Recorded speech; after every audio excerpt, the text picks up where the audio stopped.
What do you need to do less of? What are you saying yes to that you need to cut out? Who do you have a relationship with that is dishonoring you? Like those things cause mental health issues.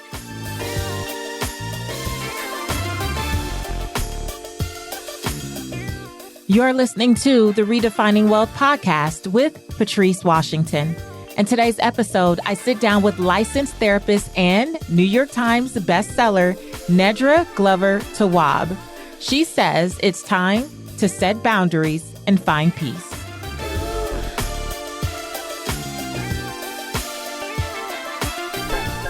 Hey there, this is Patrice Washington from patricewashington.com, where we chase purpose, not money. Welcome back to another episode of Redefining Wealth. To all my OG listeners and purpose chasers, thank you so much for coming back week after week. Your ratings, your reviews, the way that you share in social media are such a blessing, and you are why this podcast continues to grow exponentially. And I just want you to know that I appreciate you so much. If you're brand new here, welcome to the family. Here's what you just stepped into. We are a community that believes that wealth is so much more than money and material possessions. We believe in the original 12th century definition, which says it's about the condition of well-being. So each and every week, I teach from the 6 pillars of wealth. The interviews, the guests that I invite, they're all about the 6 pillars of wealth, which are the truth behind what it means to build sustainable wealth, not just financial wealth, but in every area of our lives. I want you to get caught up. So go to patricewashington.com/start here and grab the free audio training, which breaks it all down. You'll see a link to it in the show notes.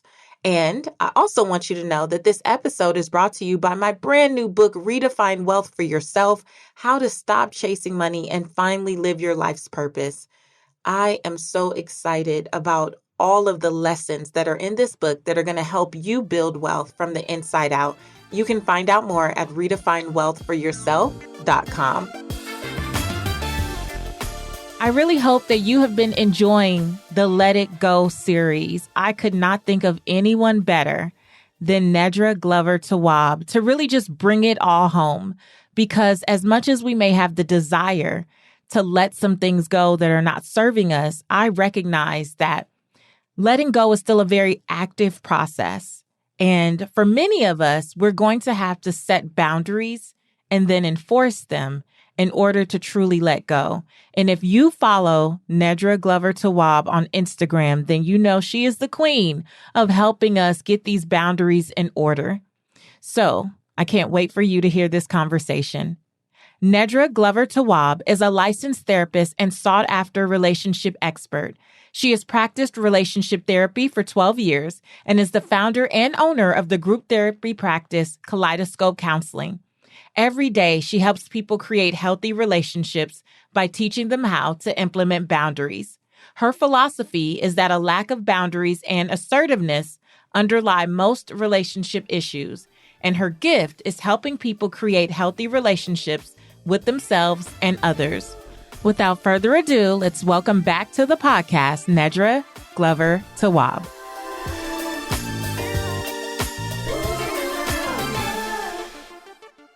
Welcome back to the Redefining Wealth podcast, Nedra. Hi. Hello, you vision of loveliness. Honey, you guys need to check out the trailer on Instagram so you can just get an idea of how beautiful Nedra is looking today. Nedra, is this what we doing now that we a New York Times bestselling author? I'm trying to... We get dressed at home, honey. We get dressed. Even in quarantine, we are dressed down.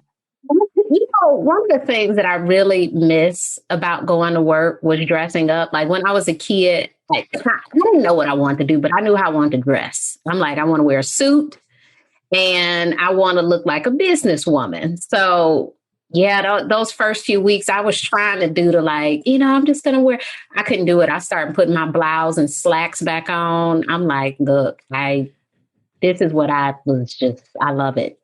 Well, honey, we are far from business suits now. This dress is like chandelier earrings. You're giving us the shoulders, like what? Like it's a whole sleeve action. You look really good.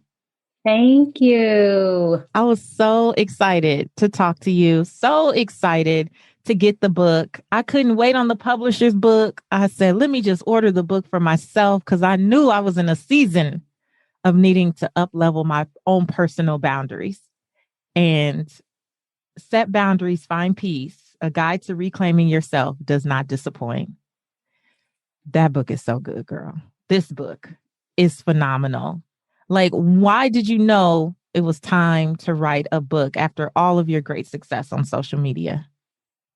I think that this is my 14th year of being a therapist. So my first client was about boundaries. I didn't know what boundaries was then, but thinking back about it, I'm like, wow, I was helping them with like these enmeshed family issues and how to establish themselves as an adult. It was a boundary issue. And so often in my practice with clients, it is that. And we look at it from a very different perspective. It's like, this person is burnt out. This person is anxious around the holidays. And so much of it is just rooted in, what do you really want? What do you need to do less of? What are you saying yes to that you need to cut out? Who do you have a relationship with that is dishonoring you? Like those things cause mental health issues. It does lead to depression and anxiety, particularly anxiety, because we really get stuck in our head space of, oh, when I go to work, most people have heart attacks on Mondays. Most cesareans happen on Mondays. Monday is a stressful day. Wow. I never So knew that. Yeah. So when we think about like the stress of working, it is so important that we think about boundaries. When we think about the stress of relationships, it's so important that we think about boundaries. And that's relationships with everything, with food, social media, our friends, our family, our partners, our in-laws. All of those places, there's room for some boundaries. So one of the things that you talk about is that first level, like for all of us, I think the first place where we may realize or may not realize that we don't have the proper boundaries or healthy boundaries in place are with family. Are with family. And you talk about family systems having unspoken rules of engagement, right? If you want to feel guilty, set a limit with your family. Come on, Nedra. Talk to us about why it's so difficult to set boundaries with family in particular. Yeah. So family has been working their magic on us from inception. When you think about all of the messages that you receive, and no one even spoke them to you. When we think about kids who are afraid of dogs or afraid of any animal, they say that's from watching the parents be afraid in many cases. So we learn what we can and can't do, what's okay, what's not safe, just by, looking at mama and being like, is this cool? Can I go over here? Okay, no. All right, I'm staying. Like we learn all of that stuff. So when it comes to boundaries in our families, we already know without someone saying that it's not okay for you to do this thing, because we can read their energy. We know what that look mean. We know who gonna stop talking to who for 2 weeks when we, all of that stuff. And it really puts us in a place to feel like we can't set expectations. And we can be 60 years old and still afraid to tell our mamas. And it is so important that we understand that, we have 18 years of being children. And at some point, we have to really step into the adulthood of placing boundaries with our parents and other family members. And sometimes that's with siblings. I am the youngest. And, I remember being a little kid and always being like, you can't tell me what to do. You're not my mama, because all my cousins older, my sister older. And, they would try to like tell me what to do. And I'd be like, yo, you're only 7 years older than me. Like, you can't tell me how to cross the street. And I think for many of them, eventually they like, this little girl, you can't tell her nothing. And they started to embrace like, wow, like she wants to, she wants to do her own thing. And for those who didn't, it was like this combative thing. Cause it's like, no, like I want to figure it out. I want to feel on my own. I want to, I wanted to, be my own person. And I think that's something that we all want. And at different levels, whether it's with family, friends, we have trouble expressing that. I think that we have to understand that there is some discomfort that comes with it. So often we want to place boundaries and we want to do it in a way where the other person doesn't have a reaction. And that's the only time we want to place a boundary. If they don't say anything back, I do it. It's like, whoa, like, well, you never will have boundaries because people don't like them. They don't. So we're just going to put it out there, right? So if you're waiting for the perfect opportunity to set a boundary that you believe everybody is just going to fall in line with when things have been going this way for weeks or months or years. To possibly their advantage, why would they just be like, huh? Cool. Yeah. Like, okay, so we have to go in knowing that there could be pushback. Is that what you're saying? Depending on the person, yeah. I think in most cases, when I actually think about most cases of placing boundaries, in most instances, people, they fall in line. They say, okay, it's not a big deal. There are some people in our life who you place a boundary with them and it's the worst thing you could have done for the relationship because they personalize it. They become defensive. They try to talk you out of the boundary. They try to justify where their behavior is more important than your boundary. And we have to be really clear that the boundary is to keep us safe, us comfortable. And sometimes people may not like that, depending on the person. And so if I know that I need to set a boundary today, possibly with my mother, my father, my sibling, and I know they're not going to like it, how do I move through the discomfort of knowing? Because that's what it is, right? I know in the book you talk about people going, well, if I set the boundary, they're going to think I'm mean. Or like we have all of these worst case scenarios that we come up with, and it just makes us take longer and longer and longer to actually do the thing we need to do. So how do I deal with the discomfort that I'm experiencing in my body, in my mind, just when I know it's time? Self-compassion and self-care. I've ended some relationships because of being mistreated by people. And in, I would say, several of those instances, the person tried to convince me that I couldn't have the boundary of leaving a relationship. Like, how dare you want to not get this mistreatment anymore? It's like, hey, we cool. I forgive you. I wish you nothing but wealth, happiness, be good, but I'm out. And, it comes with the justifying of their behavior, how I'm being a cold person because I'm choosing to not get back into a pattern of behavior with them. It's like, this is not what I want for my life. It's not. And I understand that we come from a culture of forgive, forgive, forgive, forgive. And I think with that, we get repeat, repeat, repeat, repeat. Because forgiving people doesn't change their behavior. That's a personal process. So in me forgiving you, you got to do something different. You have to be different. So if you're coming to me after you've done something with the same mindset, and that mindset is present when we notice them being defensive, when we notice them pushing back, when we notice them justifying their behaviors, that is the really part for us to keep our boundary of, I want to be in healthy relationships. And you have to ask yourself, is this one of them? And if that is your value, then how do you keep your boundaries? Because this person, they're saying, I should be able to do this thing.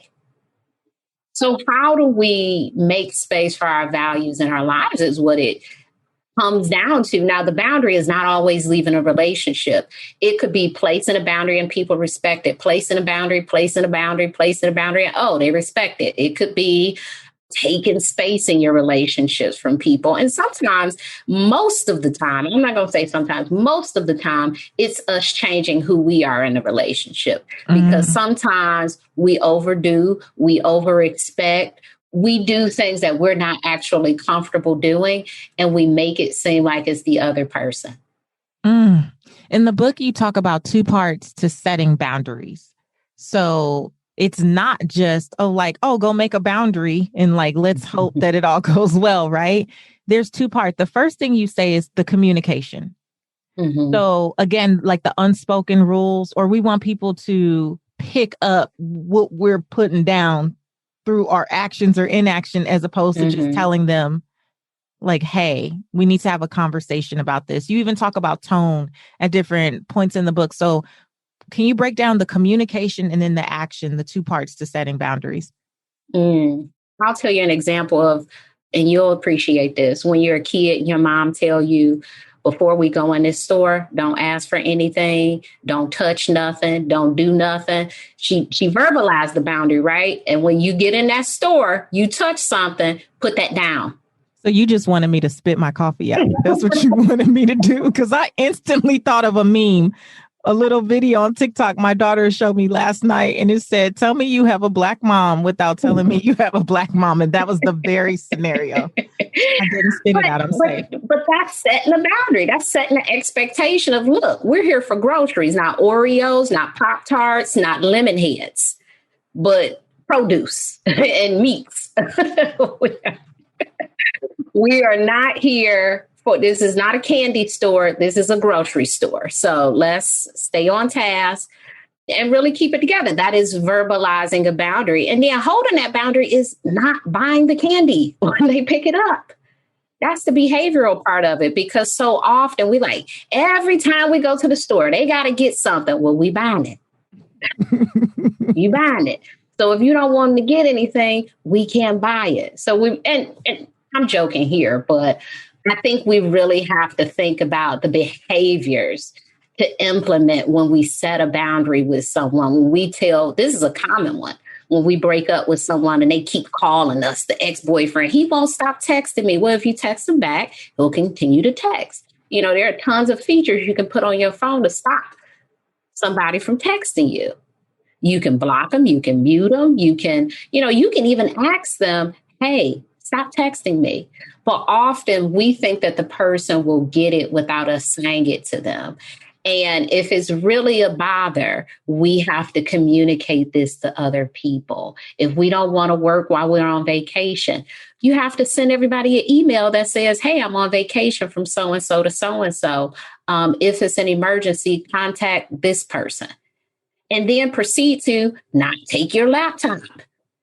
Don't answer your emails. So that's how we hold boundaries. And it's not about, people were still sending me an email. Well, you can't stop people from sending emails, but you don't have to respond. I think last time when you were on the podcast, we talked about, you can ring my doorbell, but I don't have to come open the door. You can ring it all you want. You can send an email. You can call, you can text, but I don't have to respond. What happens though in some people's bodies or in their minds when it's just this, I must respond because they asked or because they initiated? Because I say this to people sometimes, just don't answer. And they're like, but they sent it, but you don't have to answer. What is going on when someone is like, no, but I have to? I don't know. I know that if I'm walking pre-pandemic, you know how you walk down the street and somebody try to hand you a flyer? I always say no. And I've noticed so many people saying yes and throwing it in the trash. Right. I tell people, save your paper. No, you should save your paper. And this is a stranger. We really have a hard time just saying that this thing is not helpful for me. This is not what I want. I would like this instead. Even with people we don't know. It's not just with people we do know. We're we want to be perceived as being nice. But is it nice to throw it in the trash 2 blocks down? So I think that being nice is, a part of being kind to people. And saying yes to everything is not the only, is not the sole way to be kind. That doesn't make you a kind person. there are so many other acts of service that we can, impart on others to be kind. And it's not always extending ourselves, saying yes to everything, taking papers we're going to throw away in 5 seconds. All of these things that we do to be perceived as compliant, good, happy, easy to get along with people. I noticed that with social media, there is like this instant sort of, I want to say social media, I think technology, period. We have now transitioned to a world where if you don't answer your phone, people will DM you and then they will get on your, where are you? Where are you? And it's like, yo, I'm watching a movie. It's like, what is happening?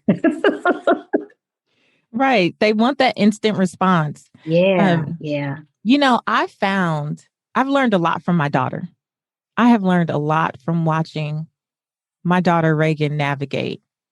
There have been times, and I may have shared this with you before, but she had her first massage. It wasn't her first massage, but we had gone to like a mother-daughter massage day, right? And the therapist is doing her thing and massaging her little back. Now we're on these tables kind of parallel to each other. We're both getting work done. I really don't care for the massage that I'm getting because I'm kind of sensitive. I'm a lightweight. I'm just here for relaxation. Don't be going all into my tissues. I don't like it. My daughter, maybe 2 minutes in. Now I'm thinking in my head, I don't like this, or I'm going to have to say something to her, but I'm building up the courage almost, right? Reagan is like 8 at the time. She says, can you stop? I don't like that. But she was so direct. And I'm like, girl, I'm over here a full 34. Like, well, wait a minute. How come I was building up? I was building up to say something. And just over the years, watching her has made me step up a bit and be more bold, even in just like sending food back. That not wanting to seem mean or not, or, whatever these ideas are that are in my head at the moment, where it's like, I'll just eat it, but you don't like it. It doesn't look like the picture. They didn't do it right. This is not how it was last time. For any number of reasons, you don't have to settle for this.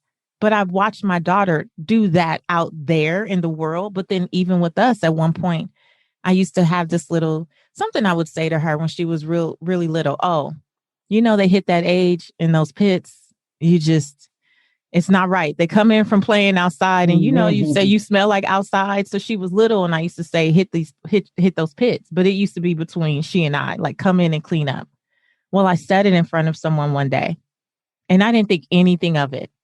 And she came back to me later that night. She's about 7 or 8. She came back and she was like, I don't like that you say hit those. Come on, boundaries. And I was like, oh, and she was like, and you said it in front of someone and it didn't make me feel good.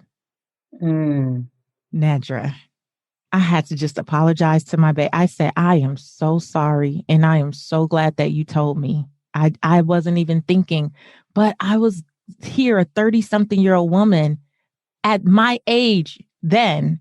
I don't know if I had the courage yet to sit my mom down and say, hey, when you do this thing, it doesn't feel good for me. But my 8-year-old daughter could do it with me. So on one side, I was like, girl, get your life. But on the other side, I was like, I feel proud that I'm raising someone who has the awareness to be able to communicate her own boundaries with me as a parent. And I think, and I've encouraged it ever since. Like, yes, if I'm doing something that doesn't feel good for you, you are more than welcome to let me know. Because otherwise I may not know. I may be on automatic. I may be doing to you what was done to me, which isn't fair. You should tell me. And that has really helped us have a great relationship. So the book is Set Boundaries, Find Peace, a guide to reclaiming yourself, because I think we already have boundaries. And I think along the way of our conditioning, our training through society, family, friends, TV, all this stuff, we have unlearned the boundaries that we have. We know when a massage feels uncomfortable. We know when we don't like when someone is saying something. But somewhere along the way, we've learned to really button that up and not speak that, and to have to muster up the courage to say the things that used to come so easily to us. And I noticed that too with my kids. Is they're 5 and 7, and I am often like, whoa, like I did not learn the art of apologizing until I became a parent. Like, I apologize so much because they correct you and they'll say, like, you're rubbing my leg too hard. It's like, okay. I was just trying to put the shea, but you got to warm the shea butter up. I was like, oh, okay. So I should warm it up in my, like they're teaching me how to be with them. Yes. What's too much pressure? What's, what they want to wear and what they don't want to wear, what food they like to eat and what foods they don't like to eat. Also, just recently, my 7-year-old, she doesn't like to eat nuts. And my friend said, well, why doesn't she like nuts? And my 7-year-old said, well, do I have to have a reason? And I said, no, you don't. No, you don't. Because sometimes we don't know the reason that something is uncomfortable. We don't know why we don't. Why we got to give you a whole story about why we don't want to eat almonds? 7 years. I got to have a whole, well, when I was 2, I was, I'm happy you made this zucchini bread with pecans. I just happen to not want any. Right. There's no offense to your bread. It's just my preference. And so I think that we have to really learn to not personalize everything that people are requesting of us. And kids do teach you that. I think so many other people teach that. I have so many friends I had a friend in college and she didn't have a cell phone. And this is at a time where everybody had a cell phone. You leave your cell phone, you go back home and get it. You don't just leave it there. And she would say, if I'm not at home, I'm not available. I'm doing something. I said, that is true. That is true. I have an uncle like that. He's like, I don't need a cell phone because if I'm away, I'm away. That is true. You are at work and that's where you should be. Well, my brother told me one time, what if something happened to me? I called you, X amount of times. I think at the time he lived in Georgia and I lived in California. And I said, well, if you were having a real emergency, you would want to call someone that lived closer to you because there's not much I could do for you all the way in California. But I'm not a person who walks around with my phone. So when I'm at home, wherever I set that phone is where it's probably going to be for a few hours, unless I need the phone for some reason. But I don't want to be attached to the phone. So I'm not. So they have a running joke about me. My family, like, just text, don't bother calling over and over because she's not going to answer. Just text. And when she gets to it, she'll get to it. But yeah, because when I get to it, now I can engage. But other than that, I may be recording a podcast. I may be doing media or I may be doing nothing and just don't want to have my phone.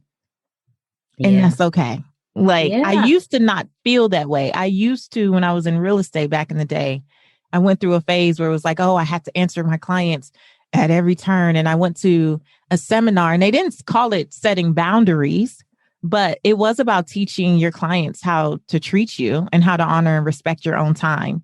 And ever since then, that was like 2005. That has been such a saving grace in terms of work, because to your point, the more we are connected through technology, people have an expectation that they should be able to get to you when they want, and you should reply within 2 seconds. That's just not how before I was a therapist, I was a juvenile probation officer in Detroit, where I am from.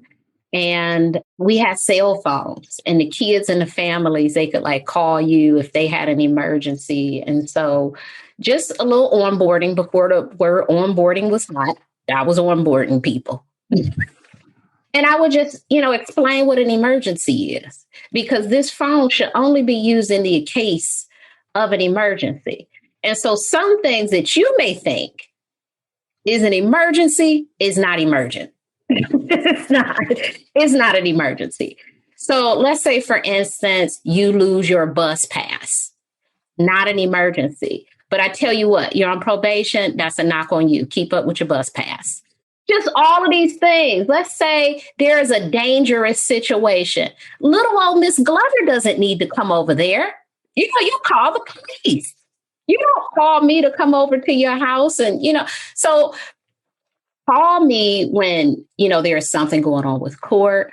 Call me when there is something that I would need to know. A lot of the things that it was like parenting stuff. It's like, tell your mom, where's your, call this person. Did you tell that to your teacher? So really teaching people or teaching these kids like the proper people to talk to in these situations, because it's not going to be me for everything. And it certainly is not going to be me on a Saturday, on a Sunday, while I'm on vacation, because it is just not possible. And so this is how you navigate a crisis. And this is what is actually a crisis, because everything that you think is urgent and important is not. And it goes that way for everything. A lot of the things that people were, it's like, what is happening? Oh, Bobby Brown was on TV. That's why you called me 8 times. Like, that's not anything to disrupt me when I'm reading a book. It's like, we have to let people know sometimes that I don't answer my phone after 9 o'clock. I'm taking a no phone day. I'm going on vacation. I don't talk to people on the telephone when I'm on vacation, unless and I have not even experienced this. I would say maybe a crisis, but it's like, I'm on vacation. I'll be back in a little bit. Whatever happened at work on Tuesday, I'll hear about it when I get back. It's not one of those things where we have to constantly be connected unless we want to. If you want to, then it's no problem. But if you don't want to, you have a right not to.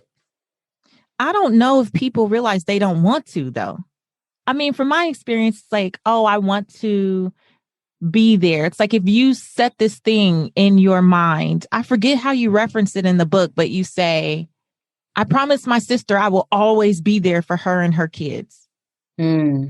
Right. So now, to your detriment, you may have promised that 10 years ago, but now you have a family. Now you have your own career. Now you have all these other things going on, and you're still on this. Well, I promised 10 years ago that I would. Like, is it okay to evolve and now shift that and allow yourself to shift that and create a boundary? Absolutely. Your boundaries change. Everybody's boundaries changed at the beginning of the pandemic. So boundaries change. That example came from me speaking out of college, and a young lady mentioned that she was having trouble fitting her classes into her babysitting schedule around her sister's kids. So this is now impacting college. Like, you may be unable to graduate because in grad school, as you know, those classes is like fall only, winter only. So it's not like, so you have to wait a whole nother year to take that classes if you can't take it right now on Tuesday and Thursday at 5:30 or whatever that is, and so this is impacting your life in a negative way. And it's not to say that you can't be there for that person, but you have to be there in a different way. It may not be babysitting, especially on school days. It might have to be something else. You send them some food on those days. I'm not sure, but is there someone else who can help? And often when we're helping other people and we get into the rhythm of being their sole support, and we are starting to get burnt out, or we're starting to notice that it's impacting our ability to take care of ourselves, we build this message of they don't have nobody else. Well, they won't find anybody else if you are constantly being the only person. And that's what I learned as a juvenile probation officer. You have to give people resources. There are so many resources available to people and I'm not saying everybody be a social worker, but basically, if you have a person in your life who is, well, I need a ride to this, or I need to borrow that, or this thing, there are debt counselors for people who chronically have financial issues. There may be, child care programs or even low cost child care. There may be somebody else in the family willing to help. So these are things that we have to allow people to do on their own, and sometimes even give them a few referrals to say, I'm not able to help you sort through this issue because it sounds like an accountant issue, and I'm not an accountant.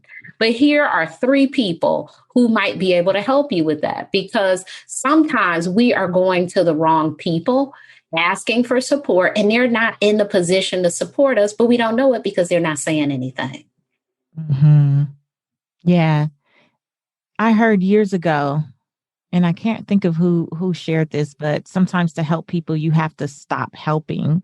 Like you do need Mm, to just provide resources so that they can also figure it out. Because I imagine that for some people, it can't feel good to always feel like you need your life is at the mercy of if this person has time or if mm-hmm, they come through, if they feel like it either.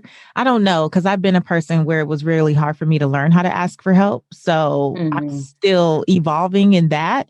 But mm-hmm. I think, aren't you tired of asking your sister to babysit and seeing her have to jump through all these hoops? Or is it just like, no, that's what she does? Like, And so. I think that's what it is. You become reliant on that person and you feel like, well, that's what they do. I like what you said about the opposite. That is a boundary issue as well, the inability to ask for help. That is more of a rigid boundary where you feel like you can do everything yourself. And it's very important to ask for help. I think anytime someone says, well, let me know if you need any help, please think of something. Please think, come help me take my hair down. I don't know. Think of something because if someone is offering, you want to encourage them to continue to support you. You don't Mhm. want them to quit offering because every time they say something, you like, no, no, no. Well, they will quit offering. Yeah, I experienced that where everyone around me is like, oh, well, she's got it because I'm always like, no, I'm good. I got it. I got it. But then on the other side, I'm like, oh my gosh, I have to do everything. Well, ma'am, you created this dynamic. And I learned that Mm-hmm. with my husband in particular, because when, my daughter was little, here I was like trying to be super mom, all the things, taking her to school, driving cross town to get to work, picking my niece up who lived with us, like doing my rounds for work, doing all the things and then being upset because I would have to fight traffic to get all the way on the other side of town to pick her up by a certain time. And it was just this ever growing thing. And I'm like, why is he home looking comfortable? He didn't know she was still at school. Why he didn't go get her at school? Like, right. And I finally said something and he was like, oh, babe, how come you didn't just tell me? And I'm like, because you could see that I look tired when I come in, right? The unspoken expectation. Mm-hmm. You see me looking tired. You heard me say that And I he had to said, drive tired to was and your fro. regular look. I You thought that was your norm. When you look rested, I'd be looking at you like, well, she's so rested. right. So I say that, and to this day, we come to our like who's doing what. It's definitely a shared effort, but I was definitely repeating a cycle. I grew up with a single mom and a single grandma, so I was used to seeing them do all the things. And Mm-hmm. then I brought that into my marriage where I actually had a spouse that was willing to help, but I didn't know how to receive the help. You didn't know how to take advantage of the support that you had. Yeah, Mm-mm. yeah. Same. My mother was a single parent. I think you see them doing so much, and you have to remember that you do need two people in the household because it is so much. Even if someone can do it on their own, it doesn't mean that they should be doing it on their own. So even for people who are partnered, it's important for us as a community to really focus in on offering support to people. Even if they're not asking it, offer to pick somebody up from school. You make sure they get their Mother's Day gift. Make sure, all of these things are so, so important because it is a job raising children, whether it's one or two people. I think per child, you probably need two adults in the household. I'm not there, but I think that it takes a lot of energy to raise a human. I am still at the phase of parenting where my kids, they need a lot of, can you get this, can you get that, this is over here, look at my leg, where's so they're not able to independently do things yet, and that's fine. And so I understand I can't be the person always to do that, and so some of it is me training. Here is a step stool. This is how you do this. The toothpaste is already on the toothbrush. You don't have to come get me. So really thinking of ways where I'm not, again, giving them some resources. We got a step stool. We got, all of these things. So you can do some of the things that you're able to do. Really thinking about that and not overworking ourselves as parents, because it is a interesting job to be raising another person while we're raising ourselves still. Speak on it. My nephew sent me something the other day and he said, oh gosh, I wish I had taken a screenshot of this meme, but it was essentially like when you're a kid, you think that adults have it all figured out. And then you grow up and realize like they just as confused as you are. Like we all in this together, but it was that sentiment. Now that he's 20, he's like, y'all are really not all that. Like I thought that like adults in my life had it all figured out. And actually we're all figuring it out. Mm-hmm. And that's true.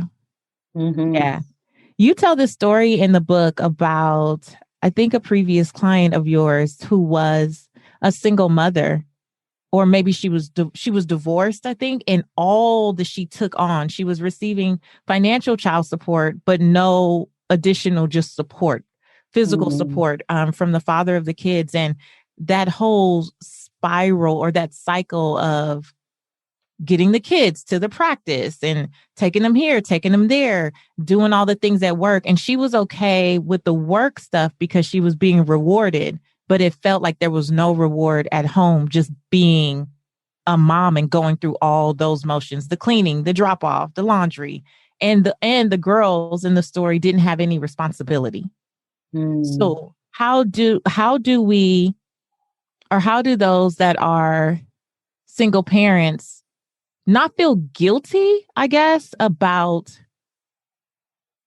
getting support in terms of maybe hiring people to help with things? Because this is a big thing too. Well, my mom cooks, so I have to cook. Well, my mom always did all the laundry, so I have to make sure that the laundry is done. Like, how do we not take on all of the, well, this is how it was done for me as a kid, so I must do that for my kids, even if I don't have the structure to really thrive doing that? I think that message can apply to single parents and parents who have partners, because there is a lot of mom guilt around not doing all of the things in your household. And I think with that, this is how I think about it. If I could think of, 25 good things about my mom, folding my clothes wasn't one of them. I'm not giving, she was the best at folding shirts. So if I gave that task to someone else, I would not be disrespecting my childhood. And I'm going to jump out here and say most of us would not. That's not one of the things we needed from our parents. I've never heard anybody say, she didn't fold my clothes. That's not what we focus on. Now, sometimes we do, like a parent who, prepares certain things, but you can have help with cooking, and on Sundays you can cook.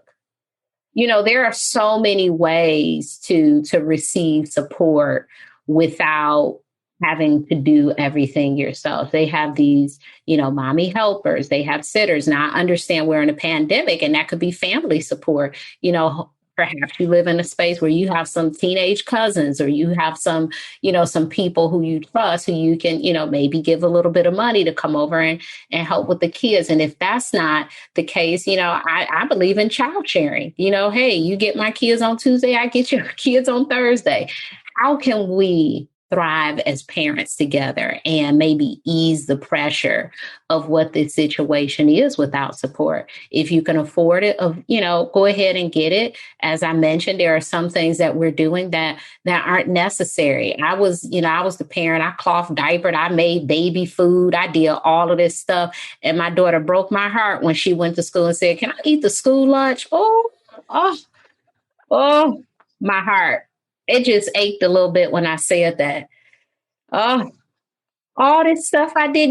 She wanted the school lunch. Why? Because the other kids are eating school lunch. She don't want my little carefully curated lunches that I done made from Pinterest. She's like, "Can I get that turkey and cheese sandwich?" Oh my gosh. Go ahead. It me so much time. It saved me so much time just doing that. And so I realized in hindsight that, there are things that were really important. And then there are some other things that weren't. And baby number 2 is like, hey, you're not getting half of those things. But I think it's one of those things that we have to think about, is there an easier way to do this? And sometimes there is an easier way. It won't be, a knock to your family, a knock to your motherhood. I have to think about sometimes, what is a mother? Again, laundry is not coming up. Cleaning is not coming up. There are things that people care about, like having someone to emotionally support them, being there for them physically, having a parent who tells you about finances, sex, and relationship. Those things are important. Now, how can we be present for all of those things if we are, cooking 4-course meals and doing laundry and wiping windows and going to work for 50 hours and having how can we do all of these other things that kids actually find to be very important? We may not be able to. And so we have to really think about, where do I want to spend my energy?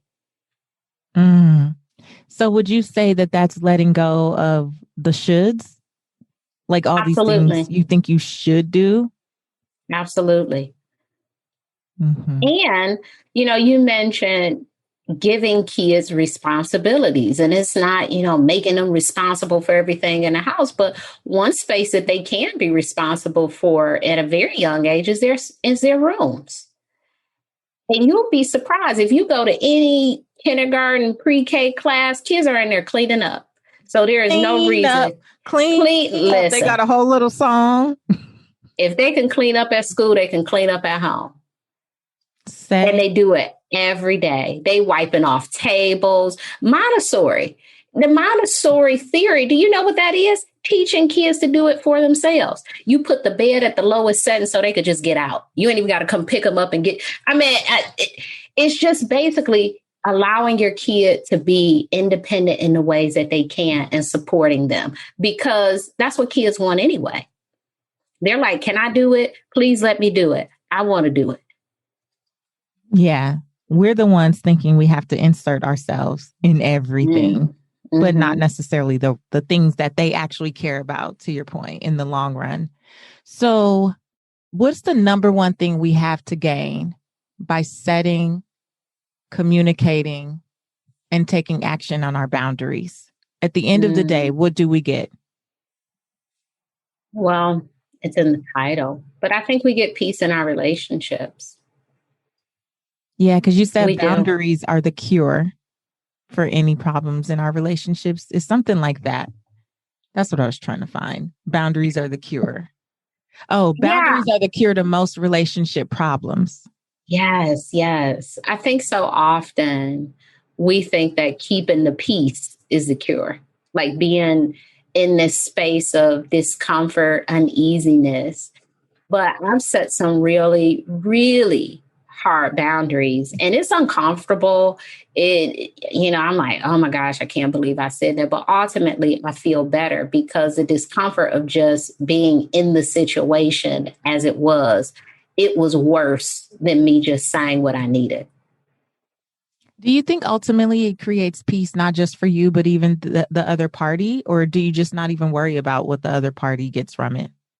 I hope what they get from it. And I hope that they're getting some insight about themselves. Like maybe, think of it as an exit interview.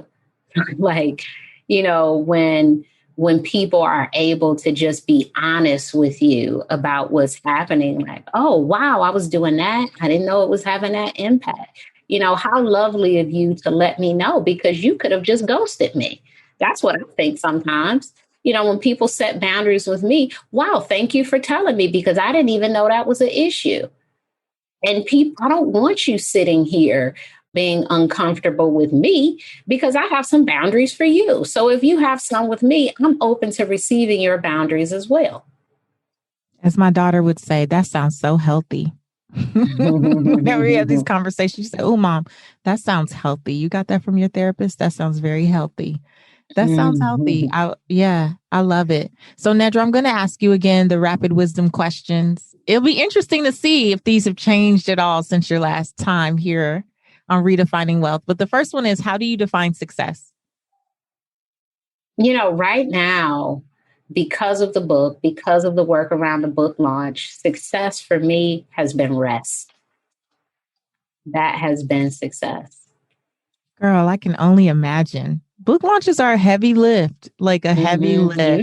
You know. Yeah, good for you. Okay, how do you define wealth in 3 words or less? Mm. Living authentically. Oh, so good. Yes. Okay, what's one book that has helped you redefine wealth for yourself? Mm. I would say the Four Agreements if I'm going with my living authentically. I think that is a wonderful book to help you step outside of perception of what others think and to really tune into who you are and what you need. I would say that book.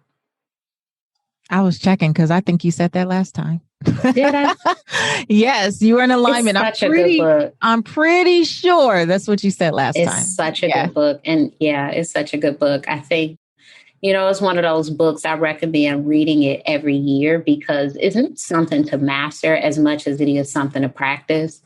And I feel the same way about my book. Like people will be like, how do I master this? And I'm like, this is a continuous practice because as we evolve, our boundaries will change. We will be in different relationships with people and, different stages in our life, and we'll need different things. So we're constantly going to need the practice of setting boundaries. Mm-hmm. Absolutely. Okay, the last one, you're going to fill in the blank. My name is, and to me, the truth about wealth is. My name is Nedra, and the truth about wealth is you define it. Boom. Redefine wealth. Yes. That's it. Nedra, thank you for coming back. I'm so excited. The book is so good. I told you before we started recording, man, like you said, boundaries evolve, right? They change as we go through different life stages. And I've definitely realized in this season that where I thought I had strong boundaries, they changed because they're not even a thing at this stage, right? So what was a good boundary at 25 doesn't necessarily serve me at 40 because the dynamics have shifted in my relationship with my mom or my brother or my spouse or whomever. The dynamics have shifted and they just require a new set of boundaries. And your book has definitely been helping hold me accountable to doing it. Because the exercises and the assessment and just the entire book, you did a phenomenal job. I'm so happy for you and just grateful to have you back on the podcast. So thank you for being here and always sharing your light and wisdom on Instagram. I love you are one of my top 5 accounts on Instagram. I'm in the top 5. I love your page. If I don't see your post, I go look for you. Let me see what Nedra's saying in these listicles. What's going on? And it's always a word. So thank you for using your gifts, your brilliance, your light to be a blessing to all of us. I appreciate you. You are welcome.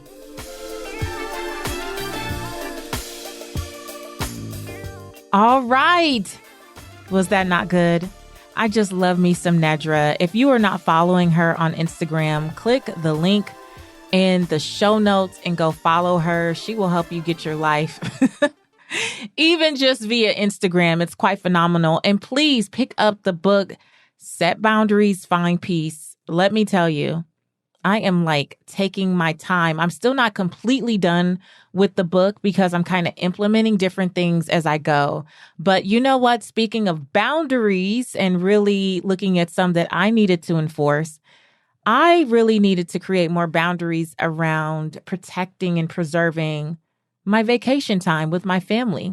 So we are actually going to do a rewind series for the next couple weeks. And we're not calling it a rewind, it's a remind. So I want you to make sure that you tune in over these next few weeks because I want to remind you about who I am, who is Patrice Washington really. And I want you to get a sneak peek about how I show up in other spaces. You hear me here on the podcast asking all the questions, but what happens when other people are asking me questions? I'm going to share with you some of my favorite interviews this year and the folks that were interviewing me, and I'm really excited for you to hear. So those are my boundaries. You'll be getting reminds for the next couple weeks. And then I'll be back fresh with a solo episode and all new content. So what do you need to let go of over these next several weeks? What are you going to be working on? I know I'm going to be working on my people pillar with my family. So thank you guys so much for the support. Let's talk about this episode with Nedra in the Facebook group. Yes, the Redefining Wealth Facebook group is totally free. Come on over and join us. You can find it at IamAPurposeChaser.com. It'll take you there. And what was your big takeaway from today's episode? I'd love to hear about it. Listen, until next time, I want you to go live your life's purpose, find fulfillment, and earn more without ever chasing money. Talk to you later.